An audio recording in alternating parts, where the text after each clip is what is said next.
Salut à tous, bienvenue dans The Programmatic Society, un programme qui vous propose d'entendre la voix de ceux et de celles qui font le marché du programmatique, en français dans le son, international dans le ton. Avec pour partenaire média, The Media Leader, 100% média, partenaire opérationnel, CheckSub.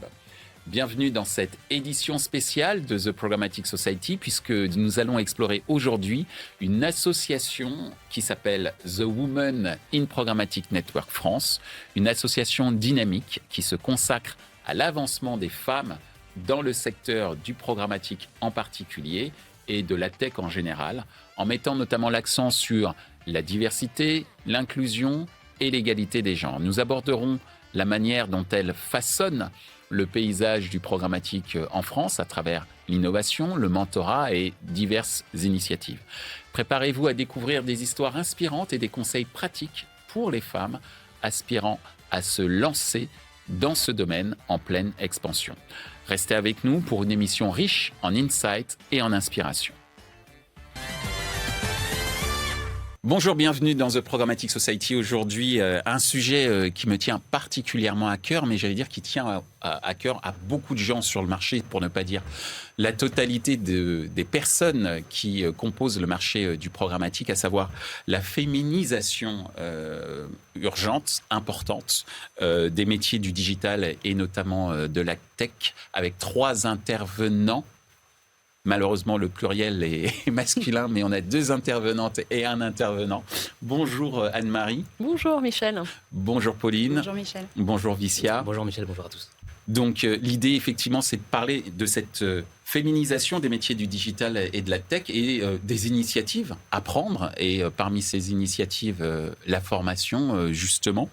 Et pour commencer, une question simple, une question autour d'un constat. Quelle est la place de la femme dans les métiers du digital, de ton point de vue, Anne-Marie ? Forcément, il faut trouver une place. Je dirais la parité, elle est importante, qu'elle soit dans n'importe même quel métier, pas particulièrement dans le digital ou pas. Et c'est pour ça que on le voit qu'il y a certains métiers effectivement où la femme elle est un peu moins représentée. Elle est présente, mais plutôt sur des fonctions support. Mais moins en avant sur les scènes, dans les tribunes, dans les tables rondes ou les conférences. Donc c'est important aussi de montrer qu'on peut être présente à tous les niveaux, que ce soit dans l'expertise très tech, mais aussi sur le management, sur finalement tous les métiers qui composent toute l'industrie de la tech. Alors c'est vrai que la notion de gouvernance est hyper important et par rapport à ton constat, ce qu'il faut évoquer, c'est des initiatives et notamment des initiatives à laquelle tu participes directement à travers une association dont on va beaucoup parler et que je souhaite mettre en lumière à travers un événement que vous avez organisé à Paris il y a quelques semaines d'ailleurs, Pauline, puisque cette association s'appelle The Women in Programmatic Network. Et pour lancer cette association en France, vous avez fait un événement il n'y a pas très longtemps et j'étais présent et j'étais assez impressionné. Je dois le dire en tant qu'homme un peu dans mes petits souliers, mais c'est moi qui me suis un peu mis la pression. Pauline, est-ce que tu peux nous expliquer quel est ton constat autour de la place de la femme dans les métiers du digital et nous raconter un petit peu également les initiatives qui sont prises par The Women in Programmatic France. Tout à fait. Merci Michel. Comme le disait Anne-Marie en préambule, en fait, on est parti du constat que les métiers du numérique, du digital et de la tech plus particulièrement se déféminisent. Donc on a une proportion qu'on prend en fait quand on est vraiment dans le numérique, 33% des femmes sont présentes, mais bon, sur des fonctions support. Et plus on descend en fait et on part dans le technique et on se rend compte qu'en fait le pourcentage est beaucoup moins élevé. Donc on est entre 15 et 17%. Et fort de ce constat en fait en 2018. Alors excuse-moi, 15 à 17% de femmes seulement. Oui, tout à fait. Ok. Effectivement, il y a de quoi faire. Il y a de quoi faire, tout à fait. C'est la raison pour laquelle en 2018, 2 femmes de la tech se sont unies pour créer le réseau de Women in Programmatic, comme tu le soulignais, Michel. Et nous, en fait, on a voulu importer cette communauté en France. Donc, on l'a lancé il y a quelques semaines à Paris. On a été vraiment ravis et très surprises l'engouement et de l'enthousiasme autour de l'initiative. Je pense que c'est le bon moment et puis c'est quelque chose qui manquait tout simplement sur le marché français et belge. The Woman in Programmatic, en fait, c'est un lieu d'échange.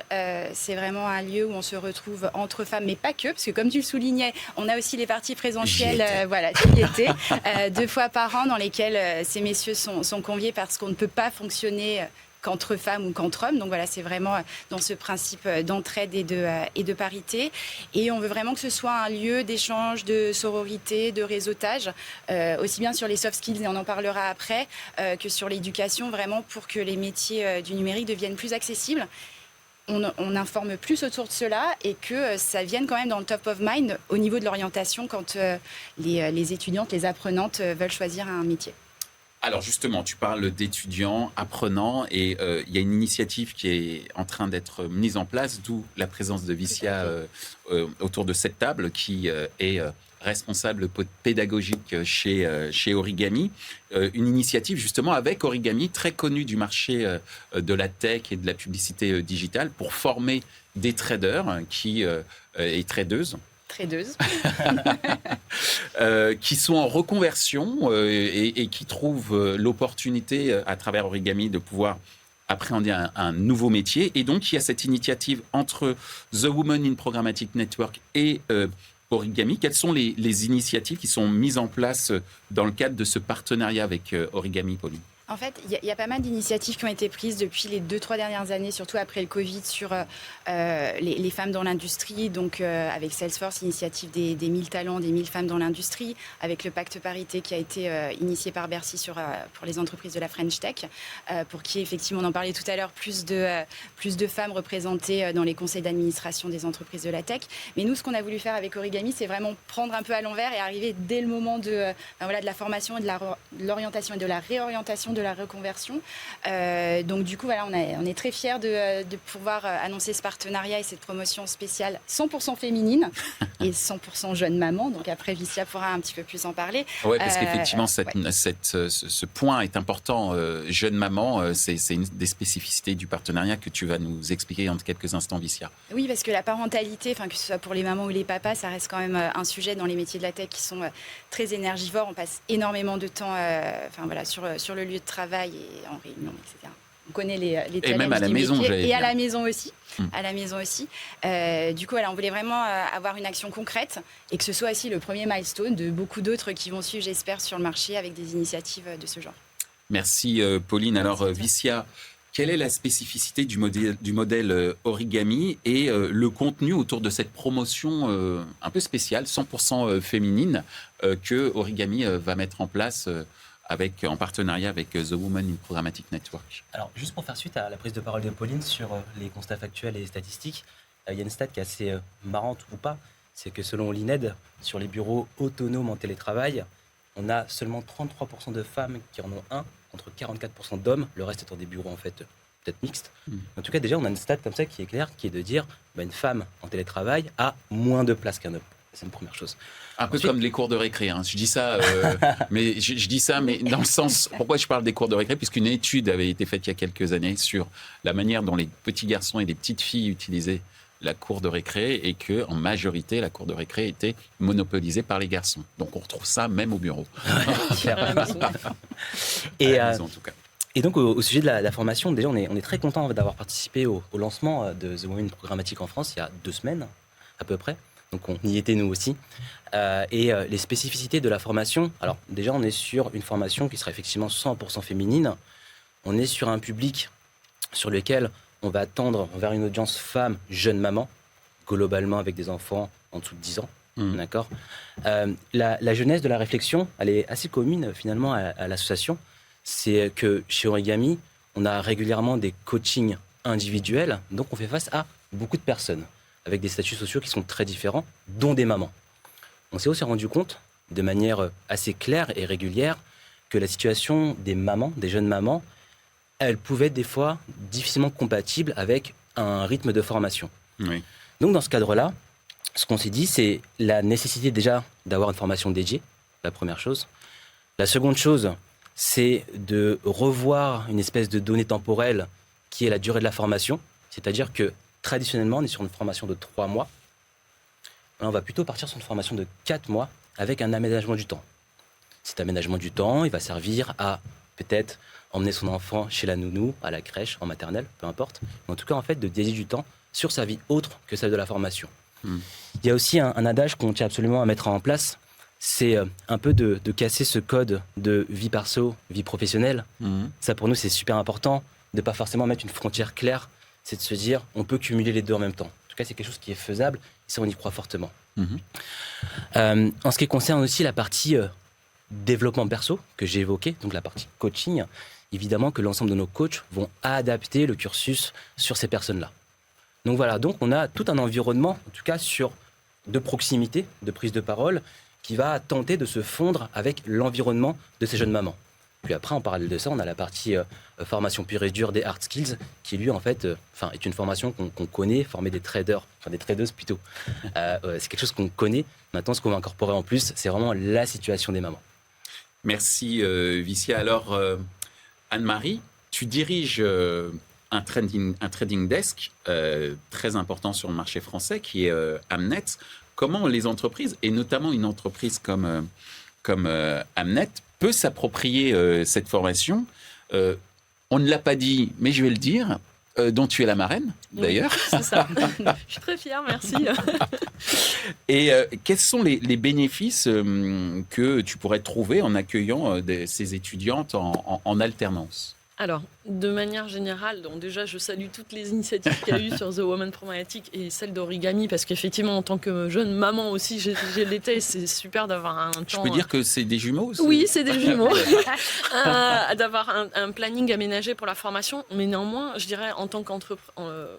moi, personne qui recrute des alternants ou même des collaborateurs, je dirais ce seront business as usual. En fait, ce sera pareil.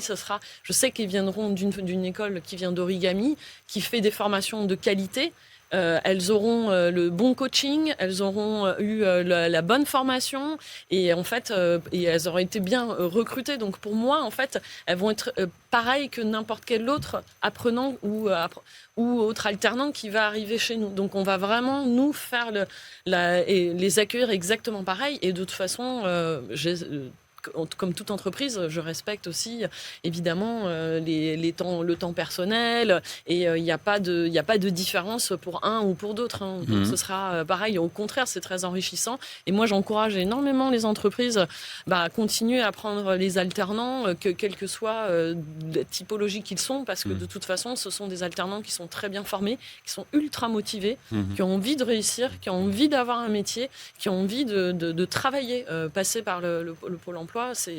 C'est parfois décourageant. Donc là, les accueillir, motivés. ils seront ultra motivés. On est tous ultra motivés. Moi-même, je suis passée par là, donc je connais. Donc je sais que on a tout envie de donner, quelle que soit notre situation personnelle. Et donc, ça sera que bénéfique pour les entreprises et rester toujours dans la bienveillance et dans la compréhension quand on accueille de toute façon n'importe quel autre alternant chez nous. Merci Anne-Marie. Est-ce que vous voulez rajouter quelque chose, Pauline ou Vicia, sur ce que vient de nous dire Anne-Marie? Oui, c'était juste sur le sourcing des apprenants. En fait, on en parlait tout à l'heure. Origami, c'est un petit peu le modèle inversé, c'est-à-dire que vous recrutez les apprenantes, dans ce cas-là, par rapport aux besoins des entreprises aussi. Donc, il y a un matching qui est fait en amont, et ça, je pense que c'est assez spécifique à votre formation. Ouais, absolument. Et en l'occurrence, pour parler de cette promotion dédiée, c'est de prendre en compte ce cadre-là, qui est, disons-le, différent peut-être d'une autre situation.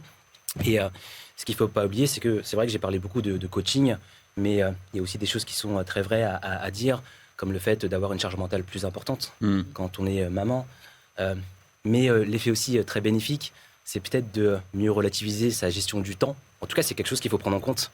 Gestion du temps, gestion du stress, en tout cas, gestion de son quotidien. Et donc ça, ouais, absolument, c'est des choses qu'on va prendre en compte lors du sourcing et adapter le programme derrière pour le faire matcher aux besoins des entreprises. Est-ce que ça veut dire que c'est un programme très personnalisé ou est-ce qu'il y aura combien de personnes dans la promotion, par exemple Alors, à date, on a estimé entre 15 et 20. D'accord. Sur un début de promotion début avril. Alors, on n'a pas encore la date exacte. Ça va dépendre du sourcing et du besoin marché. Donc, on serait sur une vingtaine, on espère, C'est aussi une première pour nous, donc on est très heureux et très fiers de l'entamer. Voilà ce qu'on peut dire sur la promotion. En tout cas, merci Vicia, merci Pauline, merci Anne-Marie. Nous n'avons pas tout à fait fini parce que nous avons une question subsidiaire qui est la fameuse question 100% média.